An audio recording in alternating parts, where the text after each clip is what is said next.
नमस्कार, स्वागत है आपका हमारे YouTube चैनल अवर स्कूल 2.0 में। आज की इस वीडियो में हम चर्चा करेंगे क्लास 10th का एक टॉपिक है, चैप्टर नंबर 1 से संबंधित।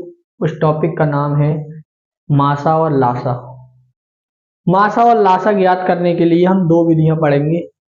मासा की तो हम दो विधियां पढ़ेंगे, लासा एक ही विधि से निकालेंगे हम। ठीक, टॉपिक का नाम है मासा और लासा। मासा एवं लासा। ठीक, आज का ये टॉपिक क्लास 10th के चैप्टर नंबर 1 में आपको देखने को मिलेगा। इसके बारे में हम डिस्कस करेंगे। सबसे पहले हम लिखेंगे मासा। सबसे पहले हम आपको बताएंगे मासा क्या होता है। ठीक, मासा का पूरा नाम जो होता है वो होता है महत्तम समापवर्तक।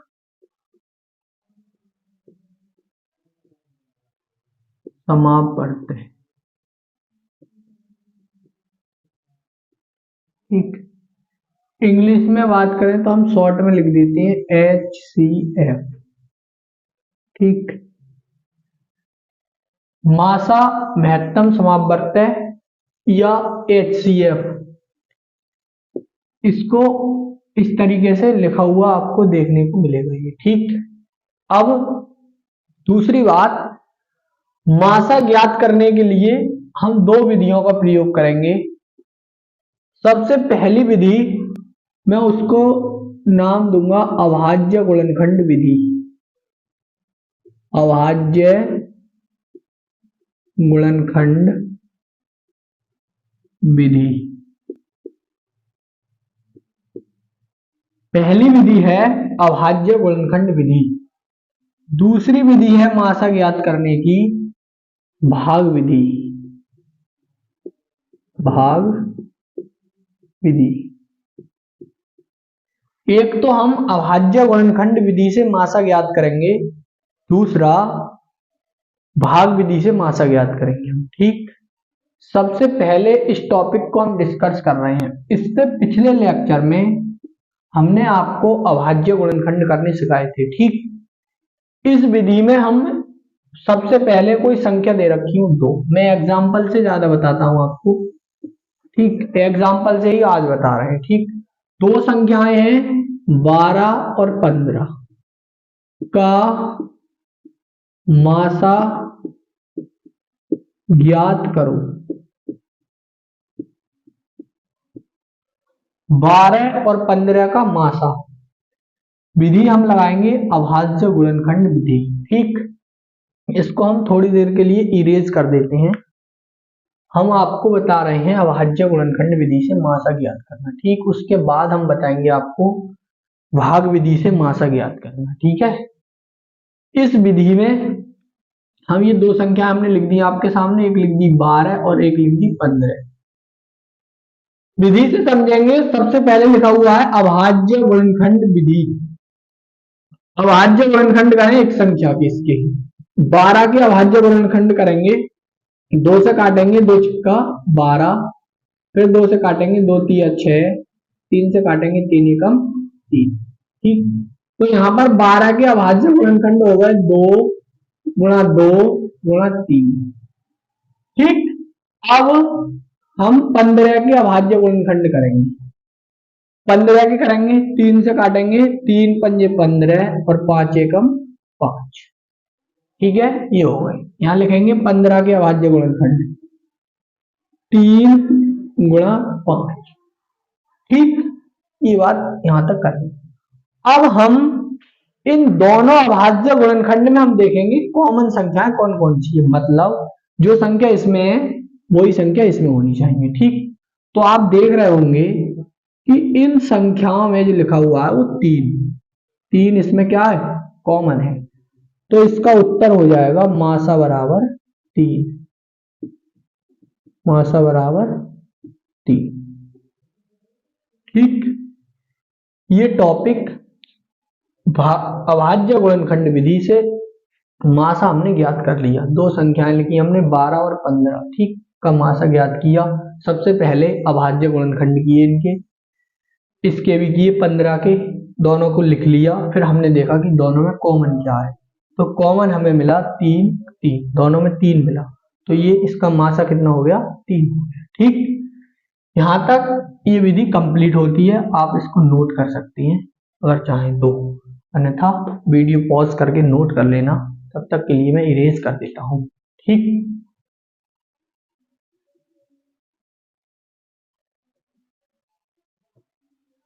अब पहली विधि मैंने आपको बता दी अभाज्य गुणनखंड विधि। ठीक, अब हम भाग विधि से ज्ञात करेंगे। दूसरी विधि जो है वो कौन सी है, भाग विधि। ठीक, अभी हम मासा ज्ञात कर रहे हैं, अब जो विधि लगाएंगे हम दूसरी, उस विधि का नाम है भाग विधि। भाग विधि से क्या करेंगे हम, मासा ज्ञात करेंगे। ठीक है, एग्जाम्पल वही लेके चल रहे हैं हम, क्योंकि आपको इससे ये क्लियर हो जाएगा कि दोनों से आंसर जो है वो एक ही आएगा। ठीक, अब देखो सबसे पहले मैं लिख रहा हूं यहाँ पे वही एग्जाम्पल 12 और 15। ठीक, दो संख्याएं हैं। ठीक है, 3 संख्याओं को भी कर सकते हैं, वो बताऊंगा मैं आगे, पहले आप 2 संख्याओं को करना सीखें। ठीक है, देखो सबसे पहले इसमें हम ये देखते हैं कि छोटी संख्या कौन सी है और बड़ी संख्या कौन सी है। ठीक, तो ये जो है छोटी संख्या, ये बड़ी संख्या है।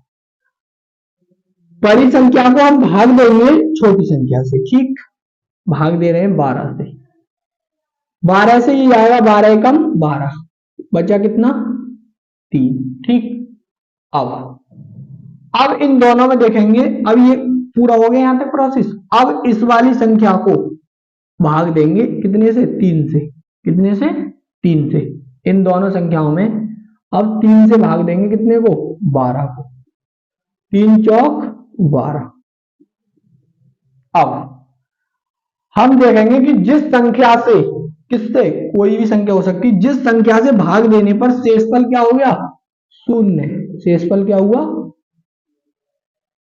शेषफल 0 हो गया। शेषफल 0 कौन सी संख्या से भाग देने पर हुआ, 3 से। किससे हुआ, 3 से। तो यहां लिखेंगे मासा जो है वो हमारा क्या हो गया, 3 हो गया। ठीक, तो मासा कितना प्राप्त हुआ, 3, और अभाज्य गुणनखंड विधि से भी कितना प्राप्त हुआ था, 3। ठीक, देखेंगे हम जिस संख्या से भाग देने पर ये शेषफल जो है वो 0 हो गया, वही संख्या क्या हो गई, उसका मासा हो गई। ठीक है, ये मासा की बात हमने आपको बता दी। ठीक है, अब हम किताब के सवाल आगे करेंगे, इससे पहले आपको कॉन्सेप्ट सीख लें। ठीक, अब मासा कंप्लीट हुआ भाग विधि से और अभाज्य गुणनखंड विधि से, दोनों विधि से मैंने ये मासा आपके लिए कंप्लीट करा दिया। ठीक, अगला टॉपिक है इसी में ही लासा। क्या है, लासा। लासा देखो कैसे करेंगे।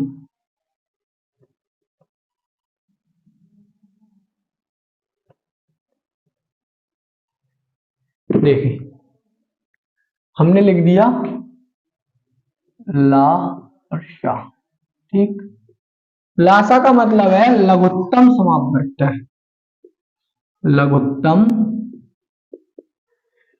समापवर्त,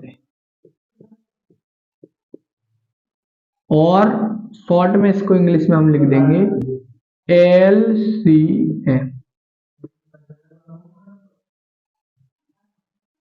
ठीक, LCM। ठीक, अब देखेंगे हम संख्या ले रहे हैं, एग्जाम्पल से डायरेक्ट करेंगे। एग्जाम्पल हम ले रहे हैं 24 और 6 का लासा ज्ञात करो। ठीक, 24 और 6 का लासा कैसे करेंगे, 24 लिख लिए, 6 लिख लिए, भाग देंगे। 24 को 6 6 चौक 24, 6 कम 6। फिर इसको कर देंगे 4 से, 4 एकम 4 और 1 1, ये पूरा पूरा कट गया। अब इसकी मल्टीप्लाई कर देंगे तो लासा बराबर क्या हो जाएगा, 6 गुणा 4 बराबर कितना हुआ, 24। समझ आया नहीं? अभाज्य गुणनखंड की तरह ये मतलब इनके भाग देनी होती है हमें, ठीक। और लेके चल रहे हैं एग्जाम्पल 15 और 21, ठीक। 15 और 21 को कैसे करेंगे, काट दो 3 से, 3 पंजे 15, 3 सत्ते 21, ठीक। अब ये 5 से काटो, 5 एकम 5, 7 ऐसे नोट कर देंगे। उसके बाद 7 से काटो 1 और 1, तो इसका लासा कितना हुआ, लासा बराबर हो जाएगा 3 गुणा 5 गुणा 7, कितने हो गए, 3 पंजे 15 सत्ते 105, ये इसका लासा हो गया, ठीक। ये 2 एग्जाम्पल मैंने आपको लासा से संबंधित करा दिए, ठीक है। अगला टॉपिक जो है, एक फॉर्मूला आप नोट कर लीजिए। फॉर्मूला में जब किताब के सवाल कराऊंगा तभी लिखवा दूंगा। आपको सवाल दे रहा हूं मासा ज्ञात करने के लिए, एक कमेंट में करके बताना है ये सवाल का आंसर कितना है। मैंने लिख दिया 25 और 35, इसका मासा ज्ञात करना है। और लासा के लिए लिख दिया मैंने एक सवाल 24 और 18, इसका क्या करना है, लासा ज्ञात करना है, इसका मासा ज्ञात करना है। दोनों सवाल करके कमेंट में उत्तर देना, ये आपका होमवर्क होगा, ठीक। इससे मुझे पता चलेगा कि ये वीडियो आपको कितनी पसंद आई, ठीक है। आज इसी के साथ इस सेशन को, इस क्लास को यहीं पे एंड करते हैं, ठीक। मिलते हैं अगली क्लास में, तब तक के लिए धन्यवाद।